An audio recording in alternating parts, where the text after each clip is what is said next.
Bad Friends is blowing up like crazy. Of the 5 years we've been doing this show, it is genuinely from the bottom of my heart, it's the greatest thing that's ever happened in my career, in my life. And thank you to the fans. And thank you so much. Happy birthday to you. 5 years. We're 5 years old. As of today? Today. As of today, this episode. In the 5 years since Bad Friends uploaded their pilot episode in February of 2020, Andrew Santino and Bobby Lee's pandemic-born podcast already has more total channel views and subscribers than both Tiger Belly and Whiskey Ginger combined, and did it in just half the amount of episodes. Oh, Bad Friends is huge, dude. We do 1 million downloads a week. We're huge. That one's way bigger. My show's like 400 grand or something like that. It's half of it, you know? That's still a lot, though. It's a lot, but it's also like, 400 to 500K. But like, I like my show for a totally different reason. That I get to connect with somebody one-on-one. It's quiet. It's us in the room and nobody else. Bad Friends was one of the many podcasts who ended up benefiting from the world being shut down in 2020, leaving millions of people stuck inside and seeking new forms of entertainment online. 5 years ago, the popularity of every podcast skyrocketed, and comedians were starting new shows every day to make up for all the money lost from no longer being able to tour. Since no comedians were traveling, it was also harder for podcasts to book fresh guests without having to use Zoom, which is why most of the new shows that started around this time were pairs of familiar comics with good banter who lived in the same city. And 5 years later, things have shaken out in a very interesting way. We've seen some podcasts completely end, some that left and came back, and some that are still booming with no plateau in sight. But overall, there is a general feeling within the comedy world that the podcast medium could slowly be starting to fall off, and potentially be replaced with more engaging, higher effort, or even live content, with a dozen or so big-time podcasts like Bad Friends being grandfathered into the old model of once-a-week podcasting with the occasional live show or tour. What I'm saying is, in this little world of podcasting, which is a big world we have, I would imagine if we did Howie Mandel Does Stuff from a local deli, half the people would get up and leave. Whereas Bad Friends, thousands of people show up just to watch it, which kind of says you're hitting a nerve. That Or a lot of people... We're better than you. Well, maybe. I think you are. No. Well, here's the strength of Bad Friends is Andrew and I both had careers before it. So we brought our audiences together. And there's something about our chemistry that, people like. When we go on the road, we do stand-up. We'll all do like 15, 20 minutes of stand-up. Okay. So that's half the show. All right. Well, it's only a half-hour show? No, that's half the show. And then at the second half of the show, we do quiz shows and some games with the audience and stuff. Right. And it's really fun. Our brains connect on just a dumb, perfect level. And I understand him, and he gets me, and he knows what gets me mad, and I know what gets him mad. It's something about it so fun. Yeah. I feel like a kid when I'm with him. Whenever we get together, it's the most fun. I've said this 100 times. It's the best thing that's ever happened in my career. Of all the shit I've done, of all the things that I could be like, that was cool, I'm proud of that. This is by far the most fun I've ever had in my life. It is a blessing from the universe. Thank God me and that little dumpling are together, because it's the most fun I've ever had. I've never had that much fun in anything in my career. No crushing on stage, no TV show accolade. Really? Nothing. Wow. It feels so because it's so free. Oh, you guys have a blast, man. I mean, you guys have created a top 20 podcast together. I mean, it's unbelievable. At the end of the day, Bad Friends is one of the most successful podcasts in the world solely due to the one-of-a-kind relationship between Andrew Santino and Bobby Lee that has been building on and off camera for decades. And I honestly think they would have gotten this far with or without COVID. The baseline friendship being so strong directly feeds into the ability to stay authentic on camera and not take any episode or joke too serious. Plus, their topic selection is great, their jokes are constantly zinging and zanging, and these two together in any situation always leads to great improv. You had these. Remember these? You used Oh, to have yeah, these. really? Yeah. Well, I used to hang out with Dora the Explorer. Yeah. Okay. And then when we went on our little adventures, I would put these on. Sean Weatherspoon, a California designer, did those. Yeah, no shit, dude. You have 'em? Obviously, dude. Hey, And- Yeah. My energy's Be nice. Yeah, be nice. Say it again, then. Say it again. Sean Weatherspoon, a California designer, did No these. shit, dude. One of No the be- shit he did. One of Really? The, No one of the shit, you best, fucking idiot. One of the No best shit. Air Maxes. One of No the best, shit. One of the best Air Maxes in the last decade. It is. God, yeah. dude, your energy. Do you dude. have them? No, Yeah, I yeah. can't wear those. Can I say something right now? Let's be honest. Give it to him raw. Raw and heavy, Hit dude. him hard, dude. Yeah. When'd you get Don't your nails even- done? When'd you get them done?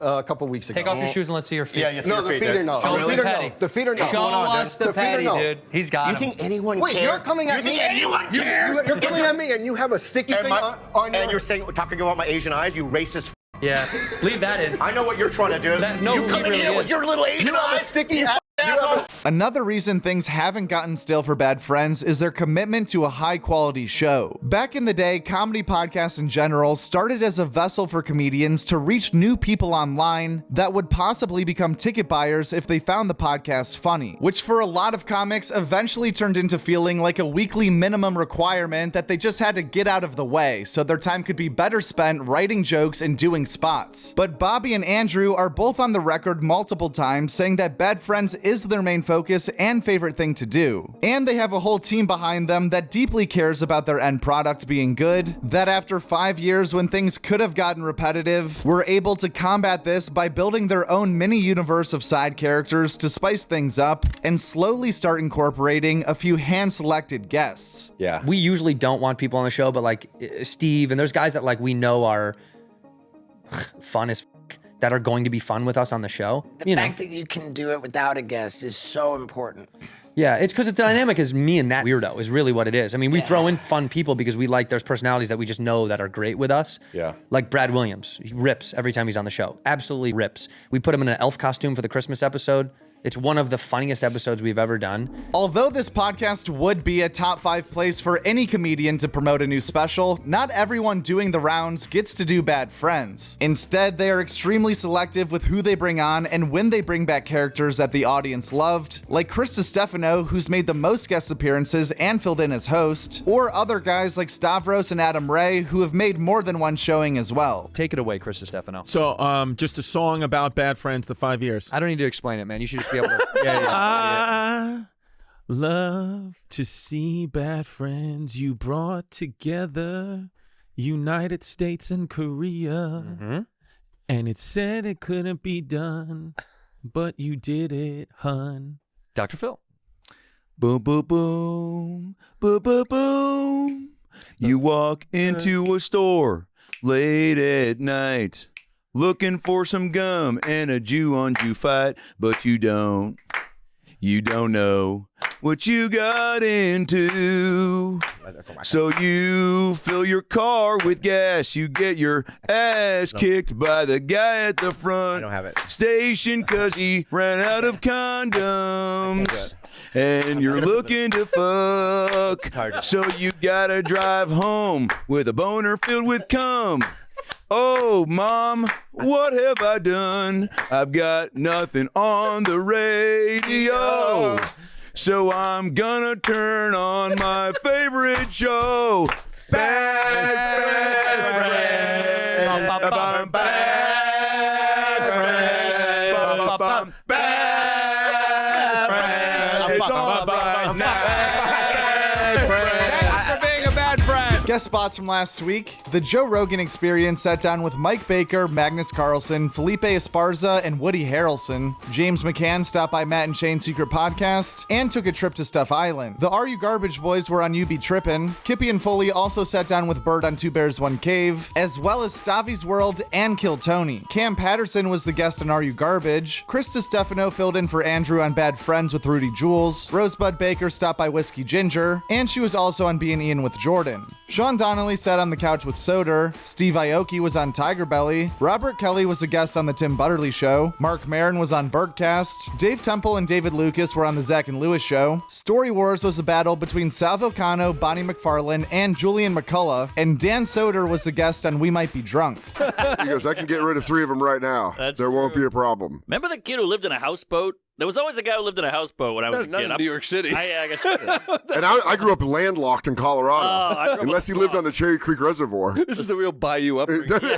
Because you guys remember how everyone got a fan boat when they were 15? And you're like, nope. Remember chasing gators on the water? You remember when a gator would crawl in the early morning and you'd have gator and eggs? And you're like, never had. Woo, go out and get the P-Rog, get some crawdads. Tom Green visited this past weekend with Theo Vaughn. Mark Normand was the guest on Sag Daddy to pod. Nick Mullen took a ride on the Harland Highway. Solid Show brought on Brian Redban. Sam Morril went on the Fatfish podcast. London Hughes made it weird with Pete Holmes. Andy Haynes, Mike Cannon, and James Mattern were all on You Know What Dude. George Santos made an appearance on Jim Norton Can't Save You. Tim Butterly was a guest on Durag and the Deer Tag. Chaz Palminteri stopped by the Church of What's Happening Now. The Sklar brothers were on Fitzdog Radio. Dylan Carlino went on First Date. Joe Gatto broke bread with Tom Papa. Brian Hubbard was a guest on the Duncan Trussell Family Hour. Chris O'Connor was on Rough Week. Adam Ray did stuff with Howie Mandel. Michael Yo visited the Honeydew. And John Farley sat in the Wayback. As far as new stand-up specials are either out right now or coming out soon, Rosebud Baker The Mother Lode is out on Netflix. Big J. Okerson Them is out on YouTube, along with Are You Garbage's Route 66 comedy special. We also have Chris DiStefano's brand new special, It's Just Unfortunate, out right now on Hulu. You know, the first year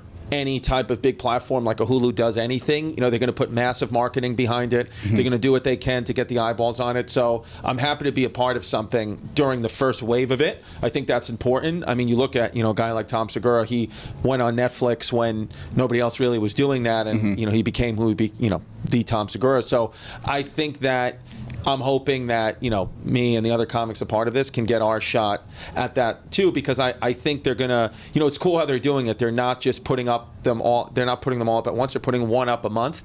So for 1 month, you know, all of us are gonna get like a fair shot of, you know, hopefully a lot of eyeballs. Josh Johnson's weekly Tuesday upload about the Super Bowl halftime show broke into the top 7 on YouTube trending with over 1 million views in the first 20 hours alone. And James McCann released 18 minutes of stand-up on the Matt and Shane YouTube channel titled Hey America. There's also a great batch of specials coming out soon to start the month of March, all from different streamers, including Andrew Schultz's Life premiering on Netflix March 4th. On March 11th, Eliza Schlesinger, A Different Animal comes out on Prime Video. And on March 14th, Bill Burr, Drop Dead Years will debut on Hulu. But other than that, if you are a fan of the podcast Story Wars or funny podcasting in general, stick around till after class because I got something you're going to want to see on the end screen of this video. And to everyone else who is still watching right now, thank you so much for being here. Please just take a second to double check that you're subscribed to the channel. And if you just checked and you weren't subscribed, but you still didn't press the button, please comment why you did that in 30 characters or less, because you're kind of being a dick right now. Even though the joke's gonna be on you at the end of the day, because soon the best of the month is gonna come out, the best of February, mind you, and everyone's gonna see it except for you, and you're gonna become the laughing stock of your entire town.